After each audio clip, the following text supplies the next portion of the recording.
Hello, everyone, and this is another amazing episode of the Citizens on Dove Television. Glad to welcome you again. My name is Mike Adekunle. I want to especially thank every one of you who have been a very great follower of this program. All of you watching us all the time, we come to your view at this time. Really appreciate your contribution, your questions, and all your words of encouragement to us, both online, on site. Thank you so much. Really appreciate you. All right, welcome once again. This episode promises to be very interesting because we have brought to you another interesting topic, which I know will be, affecting everyone as we talk about grassroots. And I have audience in the studio as well that will also be, having a way of getting their voices heard as concerning this program and what is going on around the politics of Nigeria. And I'm so proud as well on this program today to have brought to discuss this topic with us a man of God. I'm proud to say that a pastor, a very senior pastor in the Redeemed Christian Church of God, who had been judged, seen, and marked to be one of the most performing local government chairman, in Lagos State, if not in all of Nigeria. Of course, God has been helping him. We were talking behind the camera, and he was telling me that God has been faithful with him. God has been faithful with him. And it is our pride to showcase a man of God like this, who is also making waves, paving waves in the area of politics, and we can only pray that God will keep helping him, supporting him in the name of Jesus Christ. Who am I talking about? I'm talking about JSB, Pastor Johnson Sunday Babatunde, the chairman of Aurelia Agege LCDA. Good to have you with us today. It's my pleasure to be here this hour. Thank you so much, sir. And like I said, we are very proud of you. We've been hearing of your good works and how the Lord has been helping you. And you will still tell us a little more to what you've been doing today on the program. And we can only pray that God will continue to keep using you for his good purpose and pleasure in Jesus' mighty name. All right, so on the program today, the topic we are going to be looking at is good governance and grassroots politics. Good governance and grassroots politics. So let us start from you. So what can you tell us, since you've been chairman up to date, how have you been performing, and how can you say your people in your, area, in your local government have rated you? Well, we want to give glory and honor to Almighty God for even giving us the platform to exhibit some of the things that we are made up of. And when we came in with 3R. 3R. Okay. Number 1, renew, rebuild, and restore. There's no redeem there. Renew, rebuild, and restore. And we look at the decay in the political landscape of Nigeria, and we look at it that if, as a true child of God, you are coming into power, you should make a change.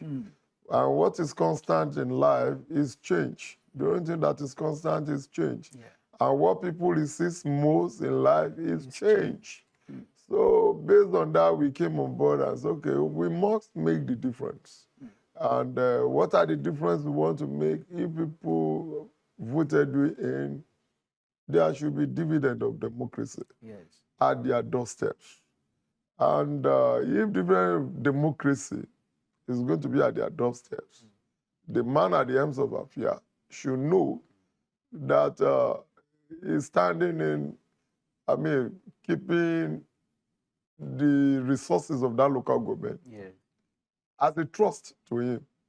And he must make big judgments in allocating, using the fund. The resources. So these resources, we look at it and look, people should feel the impact of governance.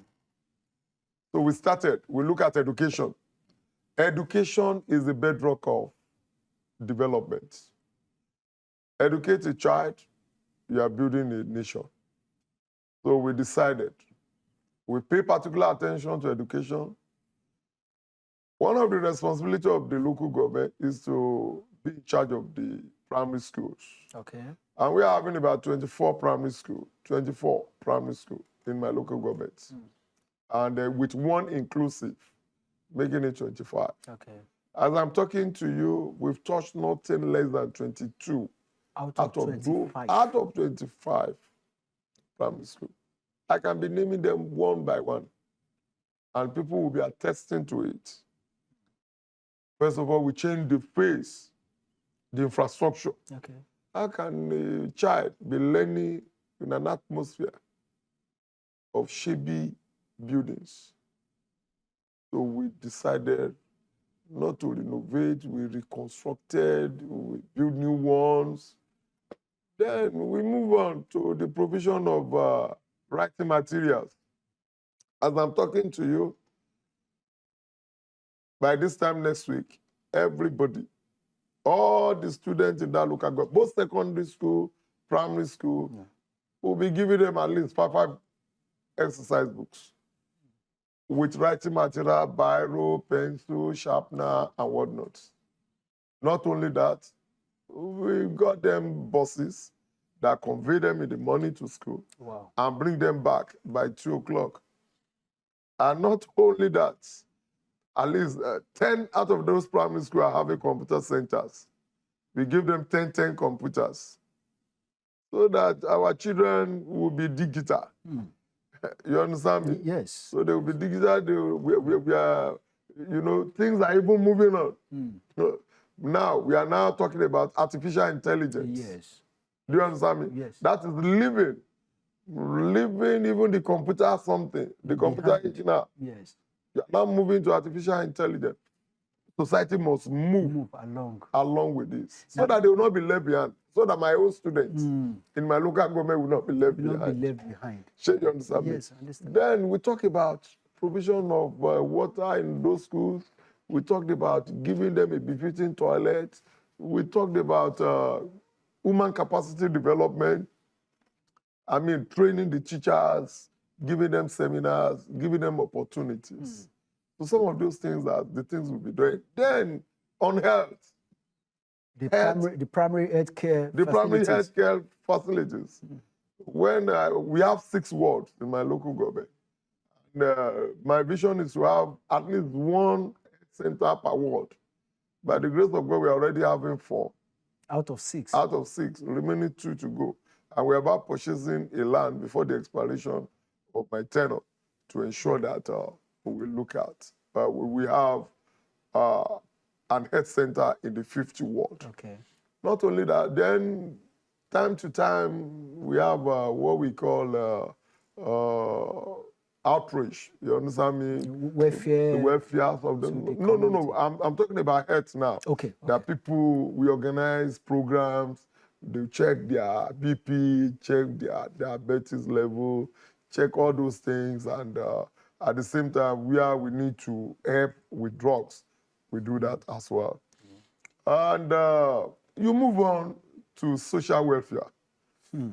Social welfare. Just last month, we gave about 100,000 to 1,000 residents. What are we asking them to do? We're asking them to use the money to start a small-scale business. In Nigeria, small-scale business thrive. Yeah.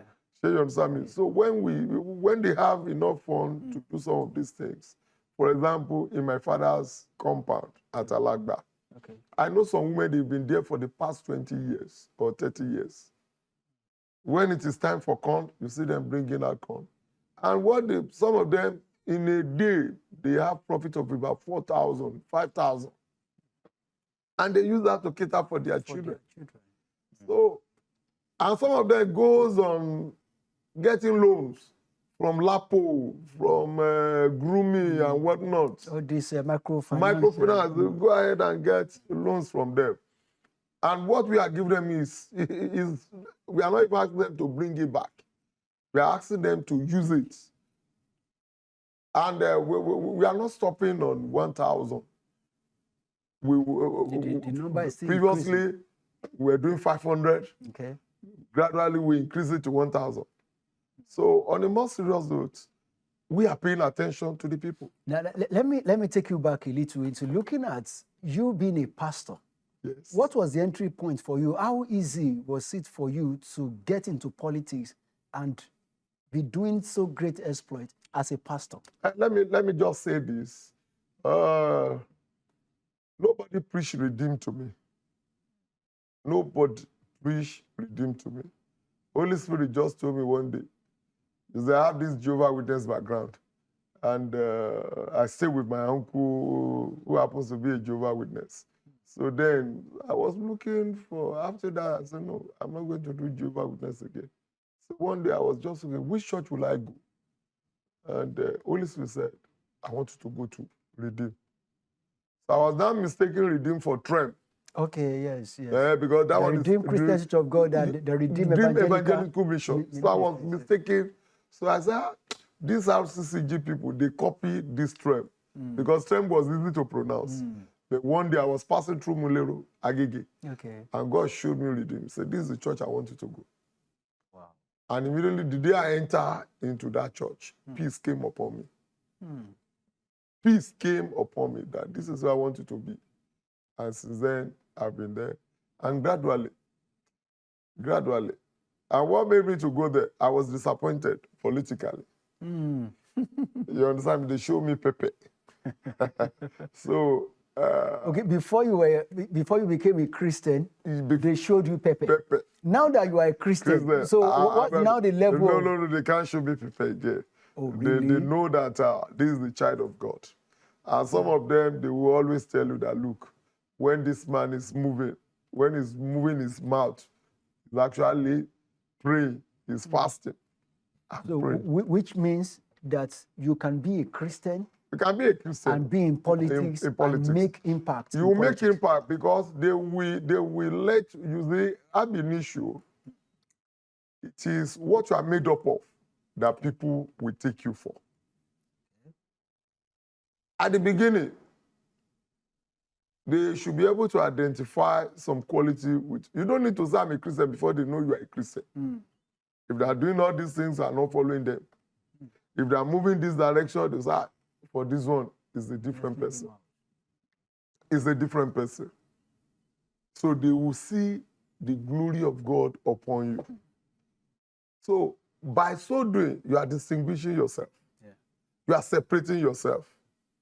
That whatsoever they are doing, you are not following them to do it. So you can be a Christian and at the same time be in politics.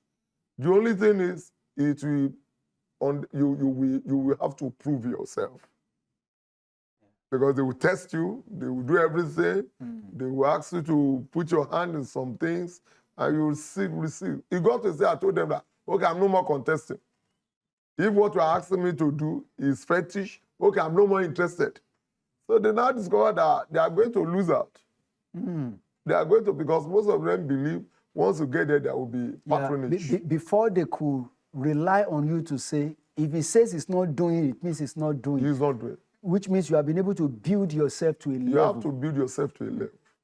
Do you understand me? Yes. And building yourself to a level takes the grace of God, takes prayer, takes fasting, takes, some certain level. Good, okay, now let's now look at it this way. I've always been telling people that our problem with the politics of Nigeria is not that we don't have good people there, or let's say we don't have Christians. We have Christians in politics. We have Christians as governor. In fact, somebody came up with a statistics recently that we have more Christian governors in Nigeria than people of other faith.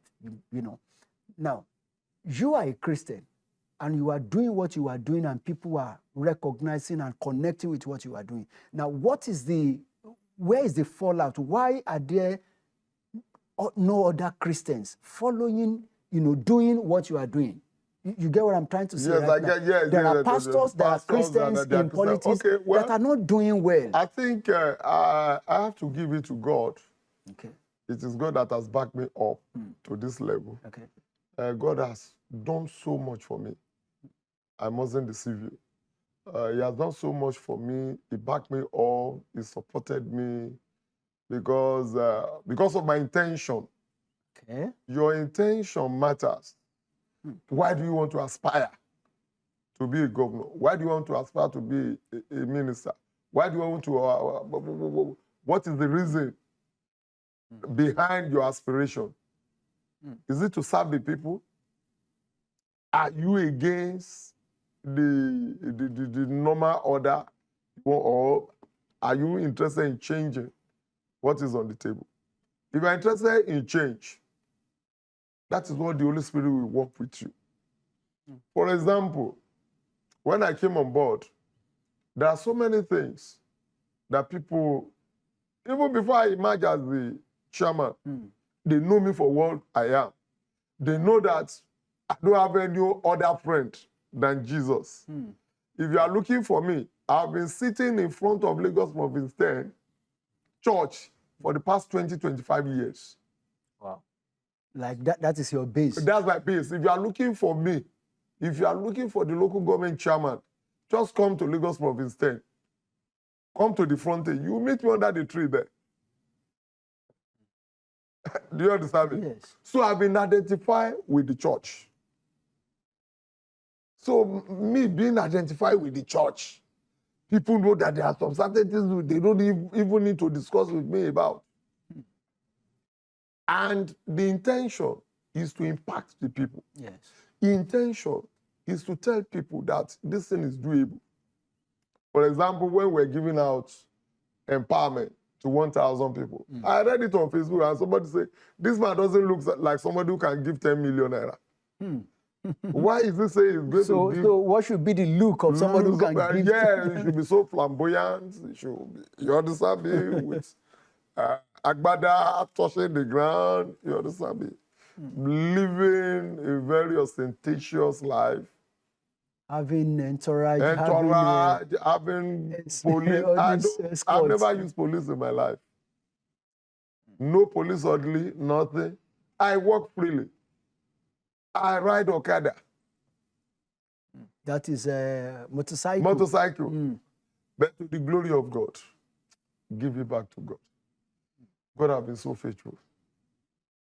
Now, okay, let's now look into so many things. So you are an embodiment of God's grace. You are someone that we need to really study for others watching and for those who are following you to take a clue from you. But then now let's now look at your operation with others. You know, Yes. Those of your colleagues in the office, those politicians that you are, into.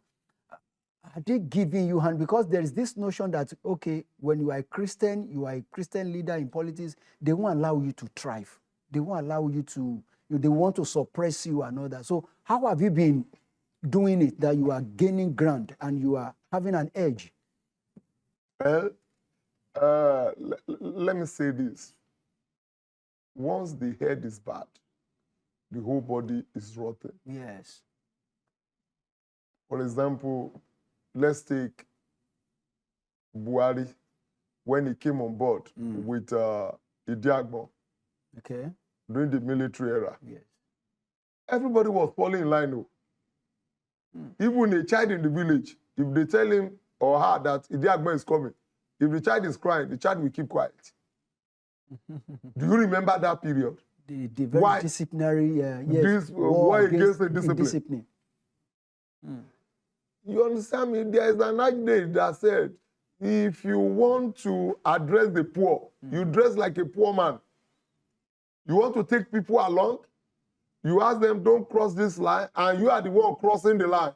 Everybody will cross. You must lead by example. It has to do, living by example, living a disciplinary life. Living a disciplinary life. I'm telling you, I was once vice chairman before getting to this position. And one day, in those days, you just see a lot of girls on our top floor.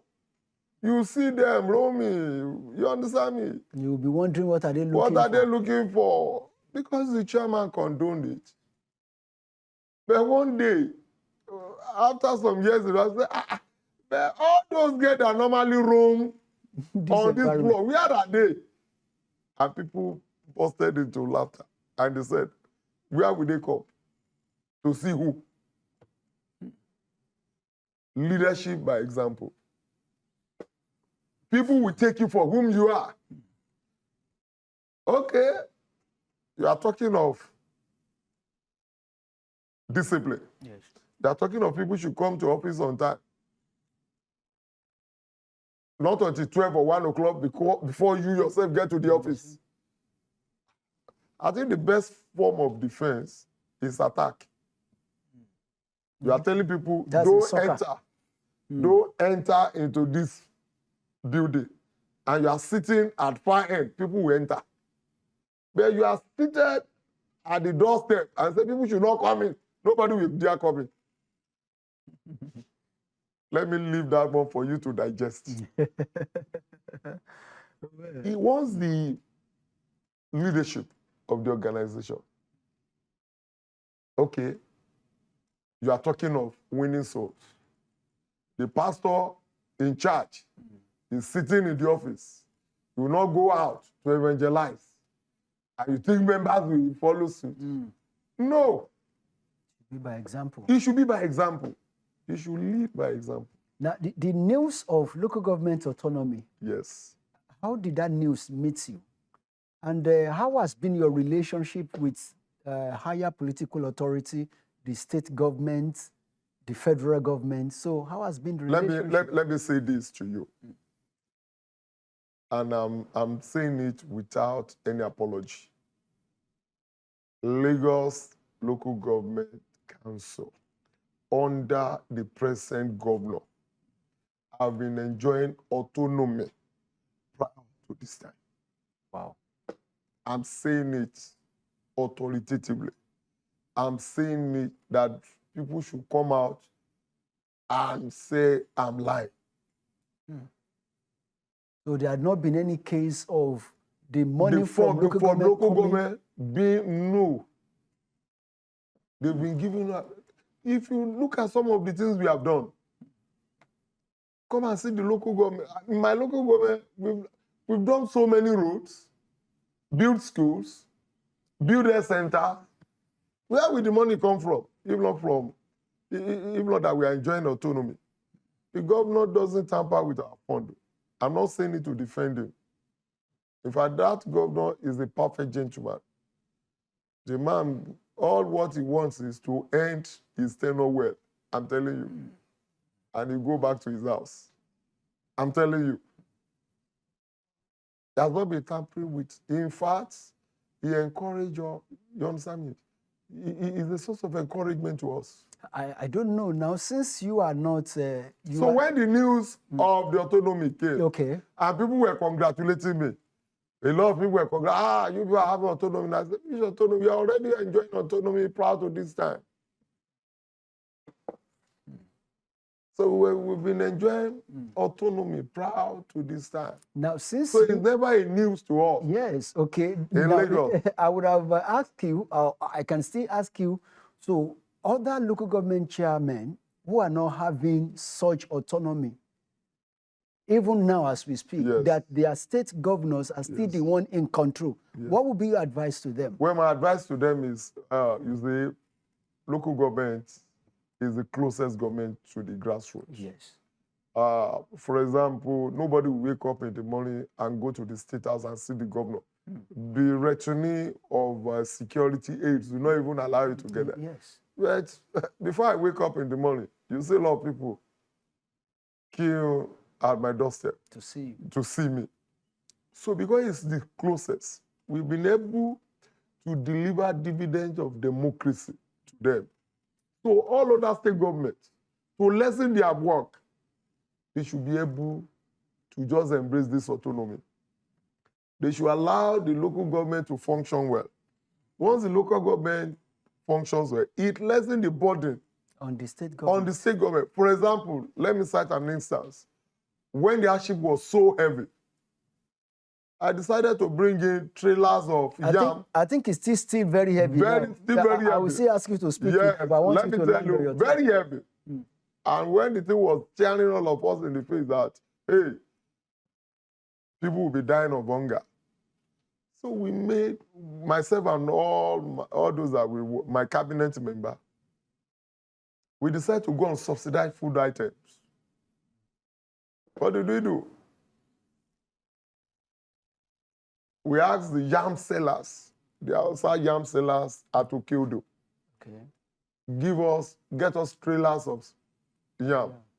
They brought it. Yam that was being sold then for, the yam was being sold for about 4,000 then. We sold it for 1,000. Oh, wow. Rice was, so the total package of rice, yam, gari, and probably beans. And beans. It cost about 9,500. We're selling it for 4,400, subsidized. And we cater for 10,000 households. 10,000 households. The records are there. Though some people came up, they were just criticizing us. Why are we selling? We're supposed to give people food like free of charge. I said, no, that will not work. As I'm talking to you, it's a pity this program is not a phone-in program. Maybe it has been a phone-in program, people would have been phoning in all over that they can attest to what they're saying. If they can't phone in right now as we speak, our phone numbers are on the screen for them to see. Connect with us and tell us if what chairman is saying is true or not. So we went on this subsidized food item. We did it about a couple or 3 times. Well, how did we get it done? We were having 53 CDs. Okay. So we gave them 100 units. That gives you 5,300. We gave the police stations, we gave the teachers, both public school teachers and private school teachers. We gave the youth wing. We gave the, what are they called, the artisan. We gave the CAN, the Christian Association of Nigeria in the church. We gave the Islamic settings. Okay, we are due for a break. We will still come back to look at more of these responsibilities of local government, even to the citizen. All right, viewers, we shall be back after this time out. Welcome to a platform for a robust, inspiring, and engaging conversation in the world of politics and governance, business, education, and more, and concerning you as a citizen and your civic responsibilities. Watch The Citizens on Dove Television at 1 p.m. every Tuesday, West African time, and a repeat broadcast every Thursday at 11 p.m. The Citizens, we are all in this together. Welcome back. We are still here on The Citizen looking at good governance and grassroots politics. And our dear Pastor Johnson Sunday Babatunde, the chairman of Orile Agege local government area, is still here with us. And before we went on break, he was talking to us about some of the things he's been doing at this local government, touching the lives of the citizen. Now, tell us, what should be the primary assignments of a local government area to the citizen? Well, let me say this. The resources of the local government is being entrusted into the hand of the chairman and his cabinet members to be used judiciously for their well-being. That will take care of, there are 3 types of road. You have the trunk A, trunk B, and trunk C. There are those that are under the local governments. So the local government should see to it that they do the needful on those roads. There are markets. They need to take care of markets. They need to take care of primary health. Primary health center. Primary health center is under their purview. And the primary school management. That is waste management, sanitations, and whatnot. So many responsibilities. But you see, you are there for both the Muslims and the Christians. For example, in my local government, there are some certain communities, what they need is mosque. They need their mosque to be renovated. It's not about the road. Okay. Now, let me even ask you this. Yes. So how do you discharge what a particular government, or a particular community, Yes. what they need. How do you know their needs? How do you Yes. attend to their We needs? have budgets. We have budget preparation. Okay.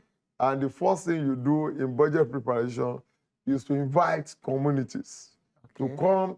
They should come and tell you Okay. what are their needs. Okay. Okay. What exactly do they need? Because in some area, road might not be their challenge. Road might not be Health center might not be their the challenge. problem. Some it might not be school. As I'm talking to you, we build about 4 mosques.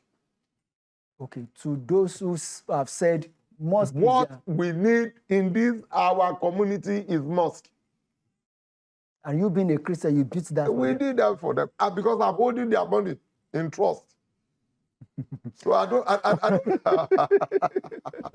So now. So our churches also come to you to build churches. So and I told them, if I've been building churches, you people would have tried to cut off my head. That look, we're using our money to build churches. Change your understanding. Okay. But that particular community, what they desire at that particular time is the place of their own worship. So we have to give it to them. I don't know. I don't want to sound controversial now, but when we go a little into the Constitution, does Constitution support that you used money for the local government to build mosque, build churches? Yes, sir. I hope. We've not run any foul of the Constitution. Okay, I'll still come back to you to ask of accountability and transparency in your operation. But then I need to bring in our wonderful audience. These gentlemen and ladies are here today with us on the program. So should you have any question in the line of our conversation, just feel free to, ask your question. Just indicate and I will come to you. All right? Okay, there is one already. Okay. Precious, right? Okay, let's attend to your question. And I really thank you for the opportunity to ask questions here. I know to get my questions first, the answers to my questions firsthand. So one of the questions I would love to ask the chairman is that, okay, so you said there's now local government autonomy, and from what he has said, I can tell that he believes in local government autonomy. So I'd like to ask that what are the differences that he has seen prior to local government autonomy and after local government autonomy? And are there some other policies that he believes should be implemented, to better the lives of the common people? Thank you so much, Precious. Loaded question. So Yes. let me allow you. Yes. You see, when we are talking about autonomy means the local government is not an appendage of the states. Okay. When we talk about federalism, you are talking about 3 tiers of government. You are talking about the federal, you are talking about the state, you are talking about the local government. Prior to autonomy, the state is holding the local government on the jugular. They cannot breathe, not until the state will ask them to breathe. Their money, they hold on to their money. The money they needed for development, the state will say, okay, we are holding the money for you. We will use it, we will help you to construct your road. We will help you to provide pipeline water. Hindering the performance of the local government chairman. But with autonomy, the chairman will be held accountable for all the money being released to him from the federation account. That is autonomy. Yeah. So the chairman has free movements, most of his own plan, most of his own vision, will be able to actualize it. Not that he's waiting for directive of the governor. If he does anything wrong, the councillor, which is the legislative arm, they are there to do the needful, either to impeach him, either to wave the red flag to him. So that is the difference. When there is autonomy, people should expect development. People should hold their chairman accountable. Local government autonomy now is a good news. It's very good news that you can tell your chairman is not doing the right thing. Okay, the fund you've received, what are you using it for? There is no question of paucity of fund. That, there is no adequate fund. You understand me? Yes. Yes. And I think that answered the first part of the Yes, question. yes. What are the other policies? Let me tell you, Nigerian issue is not about policy formulation or Because we have so many we of have them so already. many policies on ground that is beneficial to all. But the implementation stage. Implementation stage. All of us, we need to sit back. All of us, we have to agree that we are no more doing the way we were doing things before. For example, there is an pedestrian bridge. Don't cross the highway. Follow the pedestrian bridge. Most of us will just say no. We still ignore. We'll still ignore it. We want to cross it. And when you are accosted or arrested, I beg, sir. And before you know it, okay, let us leave in. And people will be running foul of the law. But what we are saying is, most of the policies are good policies. You see, policy formulation and whatnot, but the execution, implementation. That's where the problem is. It's not the issue of policy formulation or bringing in new policy, but the existing one, let it be implemented to the latter. We are talking of autonomy. Some governors now, they are trying to put their stooges as the chairman. Yeah. Somebody they can okay, you've received the money, bring it. Transfer.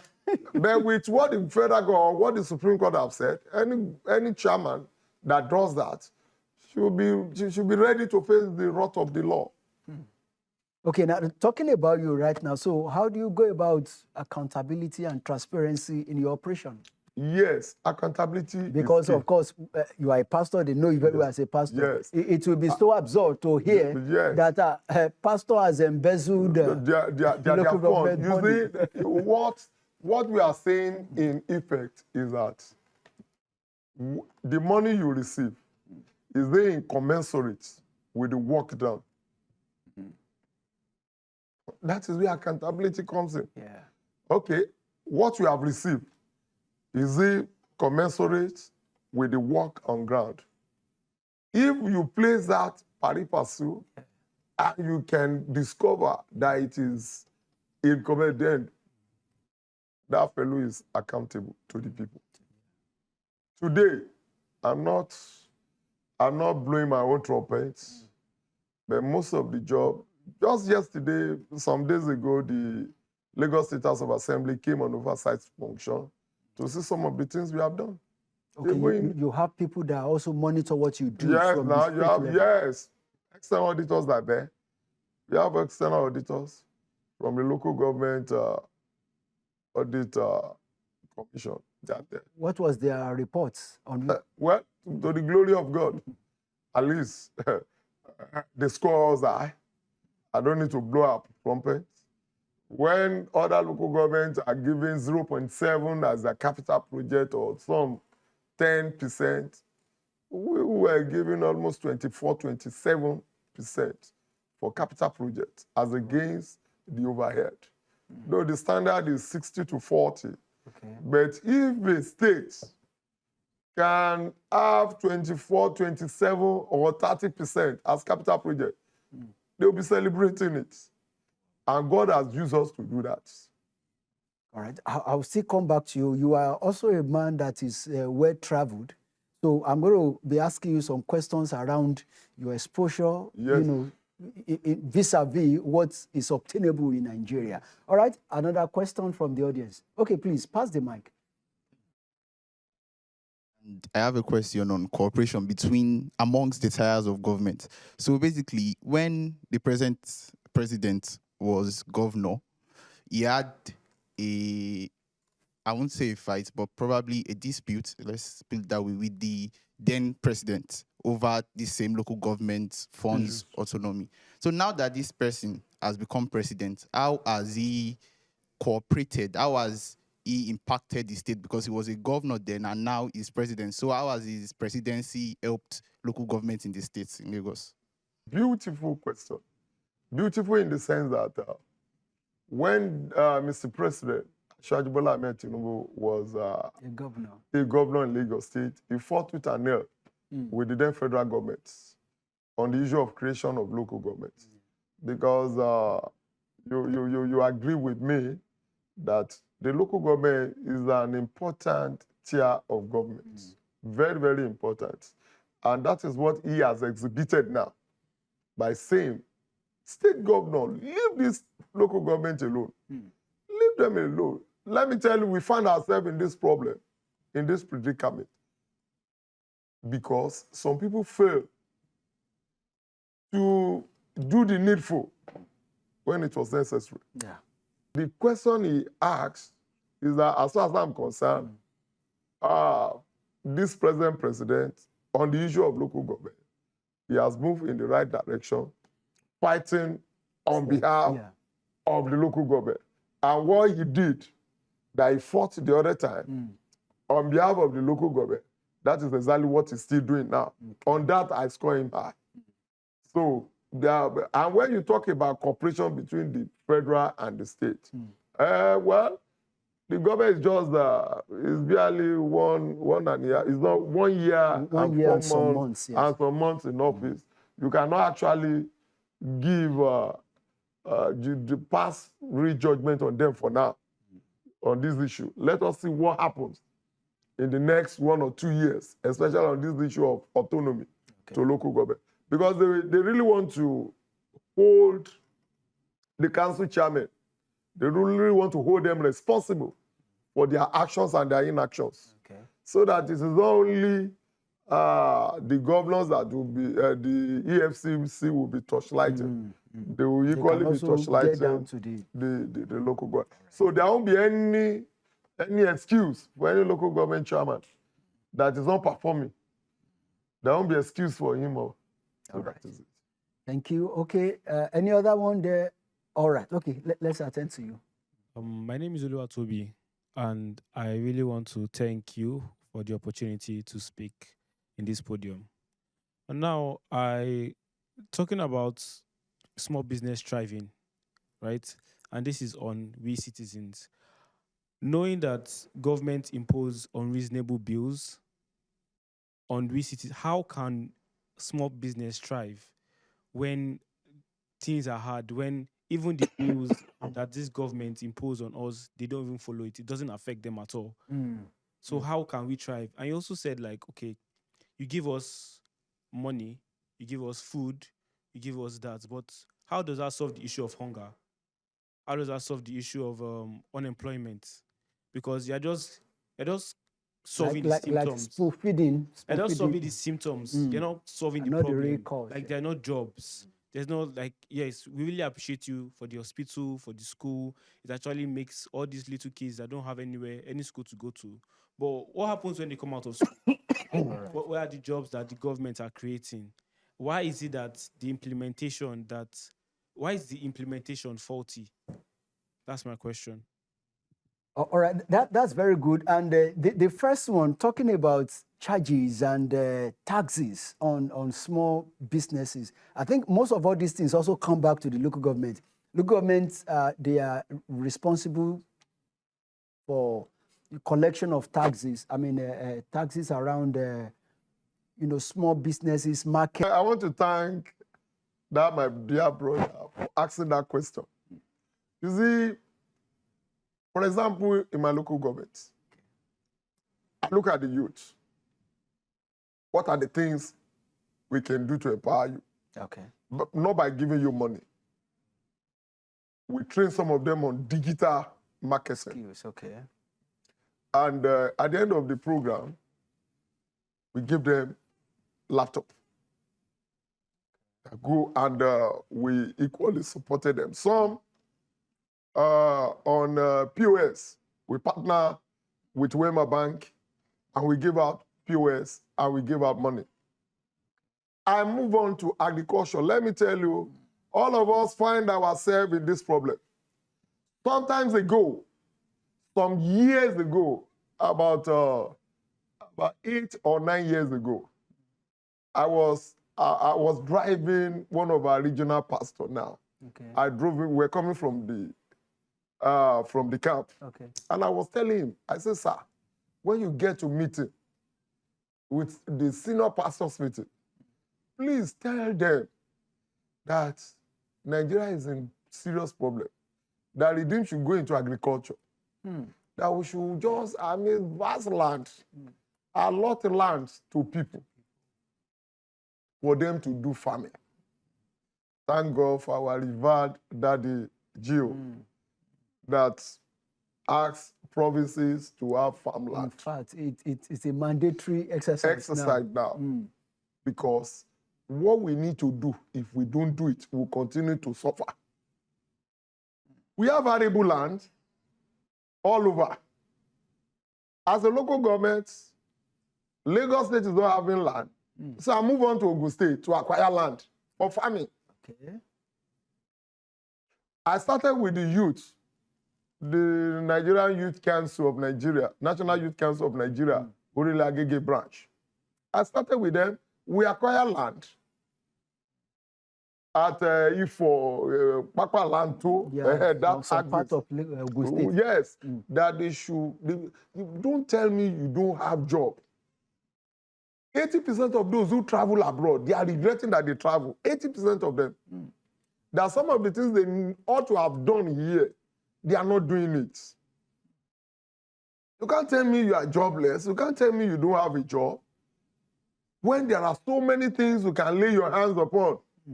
Let me cite an example. When we're giving out that's 100,000 naira. Yes.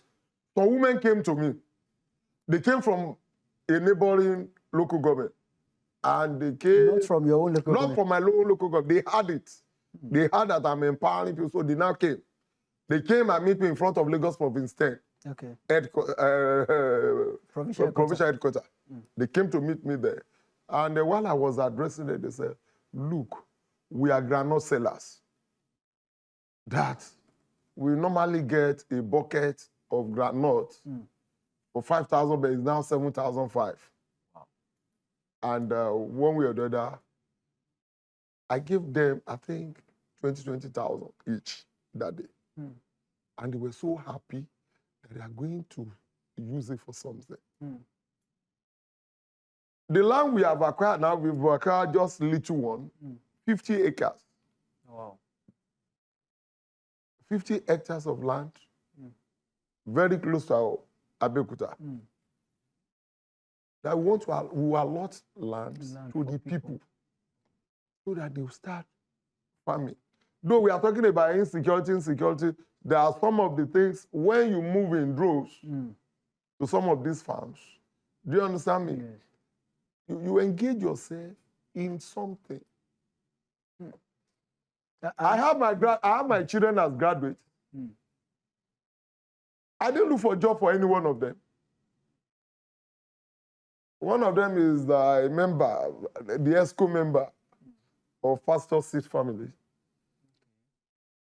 After graduating, she created a job for herself.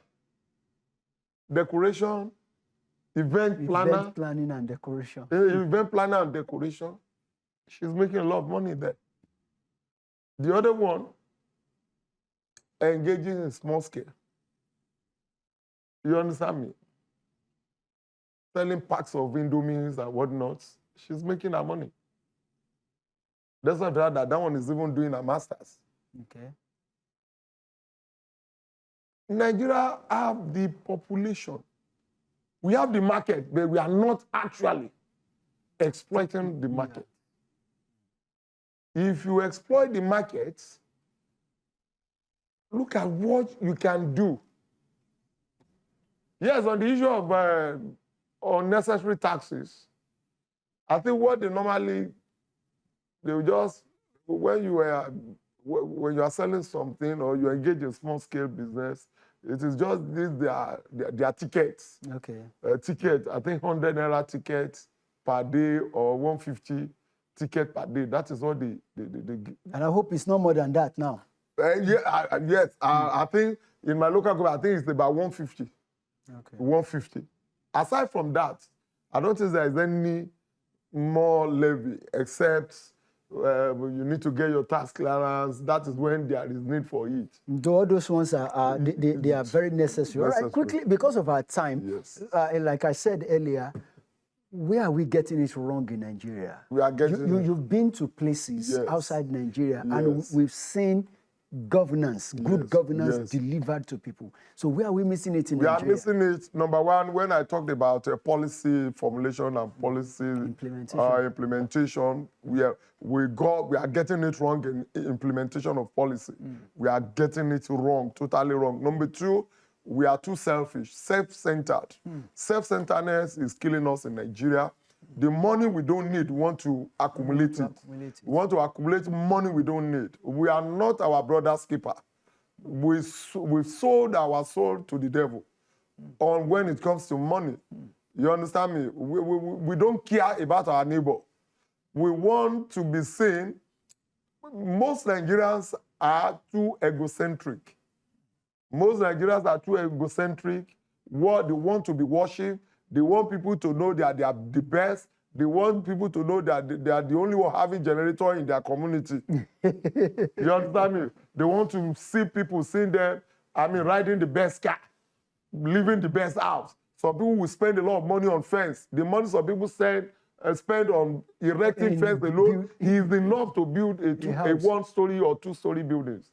That is where we are getting it wrong. We place too much emphasis on material and on this status of a thing. I am bigger than you, I'm richer than you. Most of these, go to UK. How do you find all these big cars? You see them, small cars. And they are going about their business, they are going about their life. We want to ensure lands that we need, that we needed to use for agriculture. We built houses there because I just want to, I just have to have my own building. I want to have my own house. What we need to do is to go back to the basics. And majority of us, we are not taking the word of God to the latter. We are not being conscious of the fact that all these things, we are going to leave it and go one day. Most of us are not heaven focused. We are not heaven focused. I told you some things behind camera. Yeah. Even you, as a full-time pastor, you want to show that you'll be richer than me, that I'm a part-time pastor. Wow. Our time on the program, see a whole lot to chew or to discuss on the program, but then time is against us. We'll still have you back, definitely. And of course, we need to really thank you out of your busy schedule. You know, you could still find out time to attend to us. So I want to thank you so much, but I'm using this opportunity to invite Dove Media. Please come to the local government. You came some times ago, but you didn't show some of those things that you recorded. But this time around, I want you to come. Thank God it's better and bigger this time. Yes, come and see what we have done. What we have done with the people's money. What we have done with the local government fund over the years. It's necessary. And this way, you have to showcase some of the things we have done. Sure. And this will help others coming. That when you are coming to public office, you have it at the back of your mind that you are coming to serve the people, not to amaze world to yourself. Thank you so much, Thank you, Pastor Johnson Sunday, Baba Sunday. We really appreciate you, sir. The Lord bless you. And the good people of Orile Agege. We celebrate you and we thank God for you for having this. How I wish I can, take you over. No, you are not the only one. When some legislators from the state came, they said, please, after completion of your tenure here, we are going to loan you to our local government. Wow. It's as serious as that. Wow, glory be to God. Thank you very much. Thank you, wonderful audience. We appreciate. Can you just applaud yourself? Thank you so much. Somebody is not clapping. No, I can see somebody is not clapping. Jam your hands together. All right, so thank you so much, viewers. Really appreciate you for your time with us on the program. This is how far we can come today on the program. Do have a wonderful day. My name is Mike Adekunle. Bye for now.